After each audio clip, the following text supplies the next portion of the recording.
Cette scène de course-poursuite date de 1924, elle est tirée du film Sherlock Jr. On y voit Buster Keaton être à deux doigts de se faire renverser par un train. Avec des effets spéciaux extrêmement limités, les réalisateurs ont dû trouver une manière innovante de créer l'illusion. Ils ont donc tourné la séquence à l'envers et ont ensuite inversé le film. Depuis lors, Hollywood a développé d'innombrables techniques afin de rendre les courses-poursuites plus réelles et viscérales pour le public. Cela va des modifications apportées aux voitures à l'installation de caméras directement au cœur de l'action. Et sans chacune de ces innovations, nous ne serions pas arrivés au spectacle ultime qu'est la franchise Fast and Furious. Regardons ensemble l'évolution des courses-poursuites ces 100 dernières années à Hollywood. Voici la scène qui a établi la norme pour toutes les courses-poursuites modernes. Elle est tirée du film Bullitt de Steve McQueen de 1968. Elle est emblématique en partie à cause des personnages.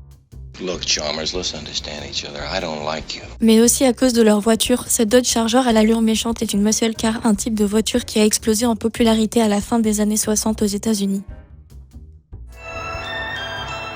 Cette nouvelle génération plus élégante a été essentiellement conçue pour les courses de dragster informelles avec de gros moteurs V8 et une propulsion arrière. La voiture héroïque de Bullitt était une Ford Mustang, la première grande pony, une version sportive plus compacte de la muscle car. Et c'est cette combinaison de design épuré et de moteur V8 qui a rendu ces voitures suffisamment puissantes et maniables pour réaliser des cascades audacieuses.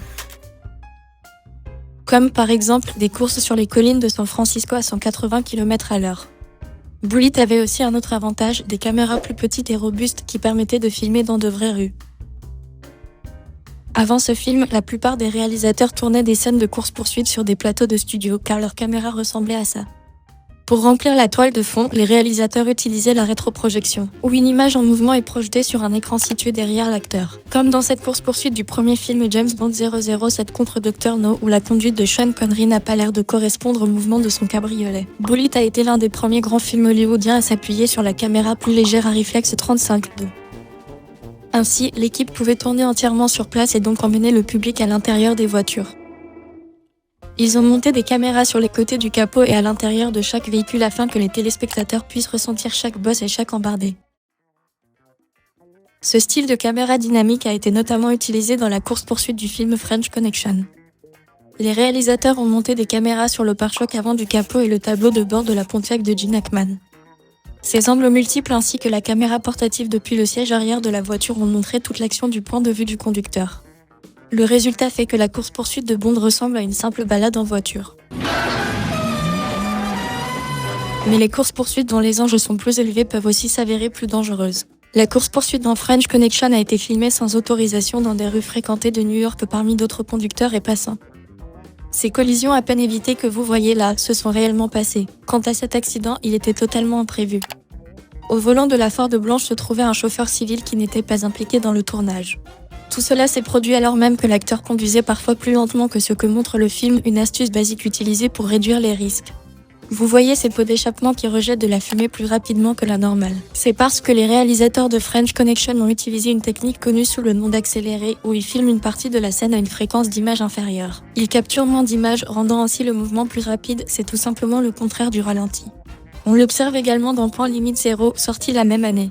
Le personnage de Barry Newman parie qu'il peut conduire sa Dodge Challenger de Denver à San Francisco en 15 heures. Cela nécessite un rythme constant d'environ 130 km/h, mais dans de nombreuses séquences comme cette course effrénée avec une Jaguar, les acteurs ne roulaient qu'à du 80. Les réalisateurs ont donc créé l'illusion de vitesse en réduisant la vitesse de la caméra à la moitié de sa fréquence d'image normale, donnant ainsi l'impression que les voitures volent. L'accéléré est encore utilisé aujourd'hui, notamment dans le film Mad Max Fury Road de 2015, mais une scène fortement accélérée rend mieux dans des environnements où peu de personnes se déplacent. Mad Max et Point Limite 0 répondent parfaitement à ces critères avec des scènes qui se déroulent dans le désert. Dans les scènes avec beaucoup de piétons, l'effet peut rendre le mouvement humain saccadé et faux, comme c'est le cas dans les vieilles comédies muettes. C'est pourquoi les courses-poursuites en ville ne peuvent utiliser cette technique qu'avec parcimonie.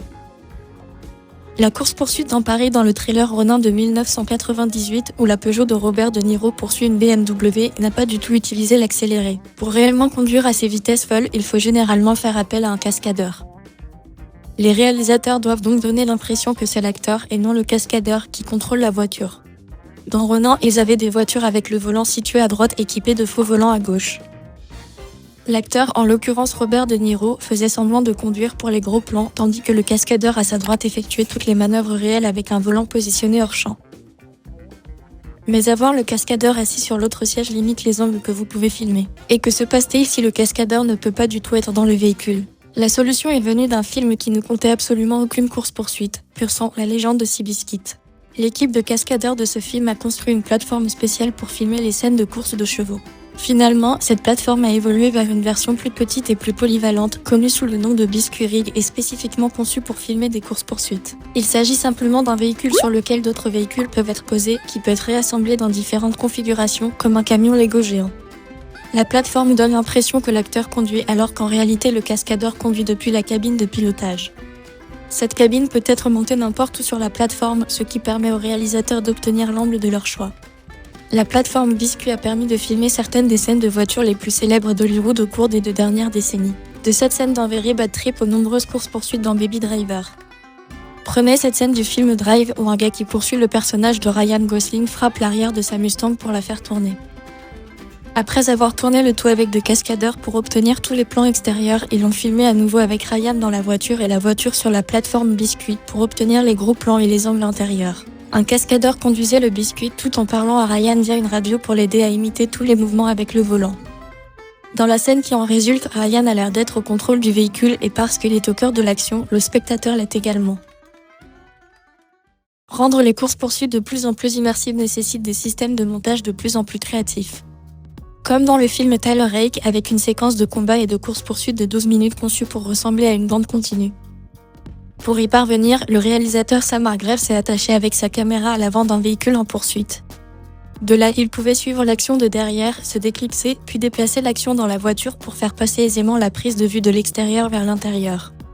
Cette progression vers des courses-poursuites toujours plus impressionnantes a conduit à la franchise Fast and Furious où chaque film tente de surpasser les cascades en voiture du film précédent. Les réalisateurs d'aujourd'hui s'appuient sur tous les outils que nous avons vus précédemment, mais doivent faire face à un tout autre ensemble de défis. Premièrement, les villes sont devenues plus restrictives à l'égard des productions filmant des séquences de poursuites risquées dans leurs rues. Il est donc devenu courant de filmer des poursuites dans une ville totalement différente de celle dans laquelle ils sont installés. Fast and Furious Tokyo Drift, malgré son titre, a été principalement tourné à Los Angeles. L'équipe VFX du film a recréé l'intégralité de l'arrondissement Shibuya, le point central d'une poursuite majeure dans le film, et elle a également utilisé des simulations pour créer une fausse foule et du trafic. De même, la chasse aux zombies dans Fate of the Furious s'est déroulée à New York, mais a été filmée principalement à Cleveland avec des extensions de plateaux numériques ajoutant une architecture détaillée pour transformer les rues de la ville. Les voitures elles-mêmes sont un autre obstacle courant, les courses-poursuites ne sont pas construites de la même manière aujourd'hui. Depuis le déclin de la muscle car à la fin des années 70, les modèles sont devenus de plus en plus sûrs. Les voitures d'aujourd'hui sont équipées d'ordinateurs de bord qui les arrêtent si elles commencent à dévier, à glisser ou à faire un virage en J. En somme, tout ce qui est considéré comme dangereux pour un conducteur lambda, mais qui constitue les ingrédients de base d'une scène de course-poursuite hollywoodienne. Les réalisateurs de Black Panther ont rencontré ce problème lors du tournage de la scène de course-poursuite à Busan. Ils ont dû demander à Lexus de leur envoyer un programmeur informatique pour peaufiner les systèmes informatiques de la voiture sur le plateau, annulant ainsi de nombreuses fonctionnalités de sécurité. C'est arrivé sur Baby Driver aussi, l'équipe a dû faire venir un technicien allemand pour faire glisser la Mercedes-Benz et s'écraser à travers une clôture sans s'arrêter. Cette personnalisation va au-delà des programmes informatiques. Les voitures ont toujours été renforcées et modifiées pour les cascades, mais les films récents poussent la personnalisation beaucoup plus loin. Pour les voitures utilisées dans la production des films Fast and Furious, l'équipage a enlevé les airbags des voitures et désactivé les fonctionnalités telles que l'antipatinage et le système anti-blocage. Ils ont également fortifié les châssis et les carrosseries des véhicules afin qu'ils puissent résister aux grosses cascades. Cela peut également signifier construire de toutes nouvelles voitures, comme la flip car que le personnage de Luke Evans utilise comme arme dans la poursuite londonienne du 6e volet. La voiture de style Formule 1 a une conception particulière en forme de rampe, de sorte que lorsqu'elle entre dans d'autres voitures, elle les fait voler. La voiture a également été conçue avec une direction hydraulique à l'avant et à l'arrière, ce qui a permis à la voiture de changer de direction à grande vitesse et de donner l'impression qu'elle glisse sur la route. Mais tout comme il a fallu 100 ans pour amener la technologie là où nous en sommes maintenant, cela peut encore prendre des mois pour réaliser une scène de voiture épique, même courte.